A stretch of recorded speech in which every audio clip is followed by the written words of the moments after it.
pandang sebagai sekretaris Komisi Pengawasan Edukasi coba mendiskusikan, merefresh, menyamakan pemahaman terkait program penanggulangan HIV/AIDS. Makanya kami tidak hanya mengundang, kami berharap Bapak Ibu semua bisa proaktif merespon, berkomentar terkait dengan persepsi kita terkait program pencegahan dan penanggulangan HIV/AIDS untuk Kota Bekasi.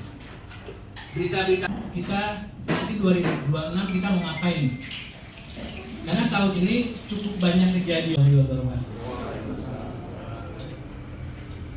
Terima kasih banyak kepada Bapak Daniel Ramadan telah memberikan. Selanjutnya mari bersama-sama kita dengarkan sambutan dari Kepala Sekretariat Komisi Penanggulangan AIDS Kota Bekasi yang juga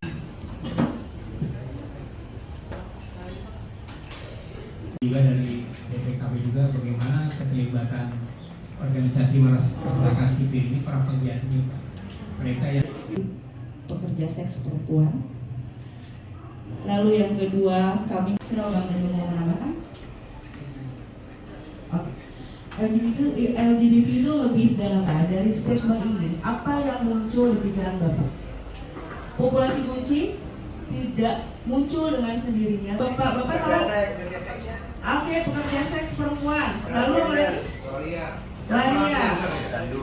Itu pada akhirnya dibidangi oleh norma dan budaya, kemiskinan, ketimpangan ekonomi, keluarga dan keluarga. Korelasinya? Menimbulkan penyakit HIV. Oke. Melahirkan populasi kunci, kurang lebih seperti itu. Oke, melahirkan bandar, akhirnya ada yang beli. Lingkungannya seperti apa, Mas? Asik, circle toxic semua ya. Circle-nya nggak jauh-jauh cuy, asik. Lo circle gue bukan? Asik. Kenapa Bapak Ibu jadi diam? Saya jadi bingung nih ngomong apa program ini. LSL melahirkan menggunakan kenapa Bang? Salah penanganan yang pada akhirnya melahirkan populasi kunci. Kita boleh masuk ke slide ya, Bapak dan Ibu. Kita tuh selalu lihatnya daun, buah, dan batang. Benar ya? Konteks HIV itu dibuat seperti pohon, kurang lebih seperti ini Bapak dan Ibu. Ini yang membuat HIV itu pecandu narkoba. Lalu ada HIV, ada seks bebas besar, jauh lebih lebar daripada daun, batang, dan buah. Di sinilah Bapak dan Ibu dimulai dari akar. Jadi kalau misalnya kita mau menyelesaikan, padahal ini semua tidak akan ada kalau ini tidak ada. Jadi di akhirnya meneruskan ke keluarga kita. Minim komunikasi, pendidikan seksual. Saya Pak, anak saya umurnya 22 tahun. Mau nanya, oh ya bergetar banget ya. Itu ada rasa gimana gitu loh. Padahal sebetulnya tempat paling aman adalah saya. Oke, lalu ada ekspektasi kaku, memicu stres dan perilaku adaptif. Kami tugasnya menjangkau dan mendampingi pekerja seks perempuan yang menjadi populasi kunci kelompok yang rentan tertular HIV. Mandat program kami adalah menjangkau. Jadi itu yang kami lakukan selama ini.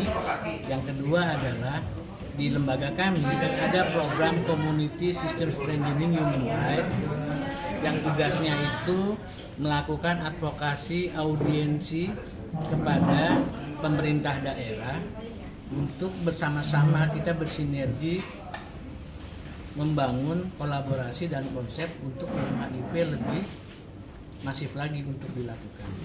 Yang berikutnya kami juga punya divisi paralegal, di mana paralegal adalah tempat pengaduan dari populasi kunci yang mendapatkan stigma, diskriminasi ataupun kekerasan dari masyarakat. Jadi itu yang kami akan lakukan selama ini. Sejauh ini sudah berapa yang menjangkau para pekerja seks? Setiap tahun kami melakukan tes HIV dan sifilis kepada pekerja seks perempuan di Kota Bekasi itu kira-kira hampir 1.600 orang per tahun.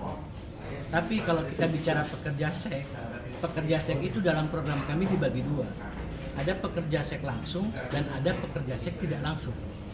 Pekerja seks langsung adalah perempuan yang bekerja memang tujuannya untuk transaksi seksual. Itu pekerja seks langsung.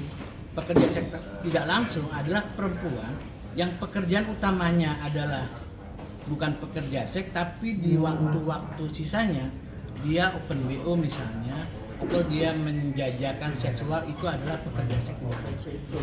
Nah, kalau bicara mereka semua itu di Kota Bekasi ada, baik yang langsung ataupun yang tidak langsung. Sepanjang ini sudah menemukan berapa Pak kasus Pak? Kasus apa nih?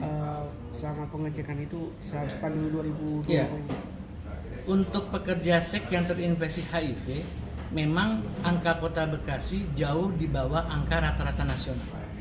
Angka rata-rata nasional pekerja seks yang terinfeksi HIV itu 2-4%. Tapi di Kota Bekasi, karena programnya sudah cukup masif, terus edukasi sudah cukup masif, jadi berdasarkan data kami, angkanya tinggal 1%.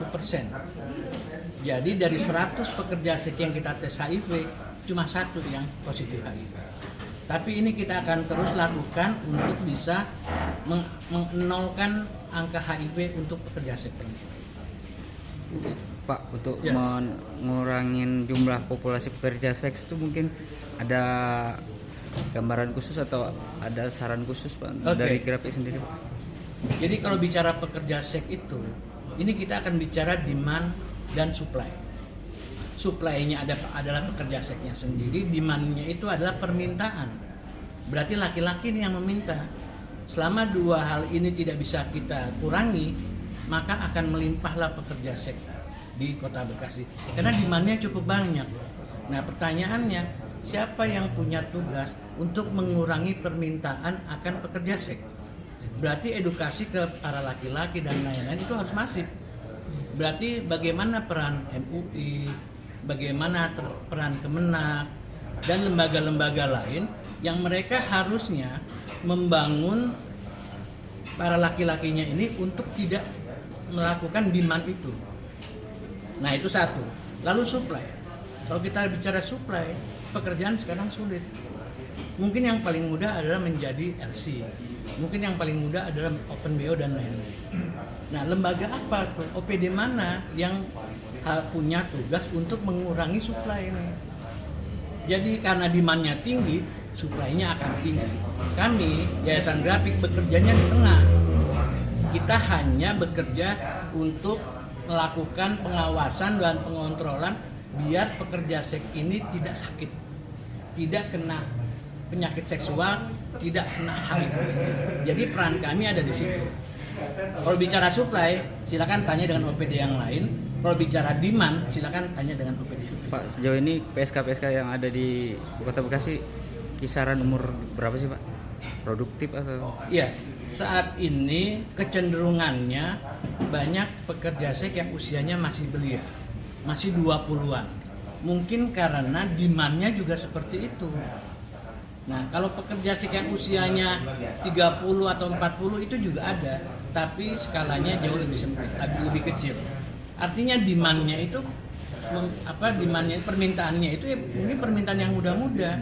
Ya supply akan menyediakan aja kira-kira gitu. Pak, mengingatkan tadi Pak Gus sempat menyinggung lebih ke anak-anak lebih muda ya untuk mengantisipasi Pak penyebaran lebih masif HIV di usia-usia muda seperti apa sih Pak? Ya, kita punya komisi penanggulangan AIDS. Kita punya bagian promkes, promosi kesehatan yang ada di dinas kesehatan. Kita punya dinas pendidikan dan lain-lain. Harusnya lembaga-lembaga ini yang punya program cukup masif untuk memberikan edukasi kepada para remaja. Makanya pembelajaran tentang kesehatan reproduksi remaja yang sangat penting itu masih terabaikan tuh. Tidak banyak sekolah yang memberikan edukasi itu kepada remajanya. Akhirnya remaja pada saat dia masuk kritikal kritikal situasi, dia menstruasi, di situ butuh pendampingan, ini mereka nggak dapat pendampingan. Jadi bicara tentang HIV kita juga harus bicara hulu. Sewaktu kita bicara hulu, kita bicara pola asuh dan lain-lain seperti itu. Siap. Bentar Pak, tahan.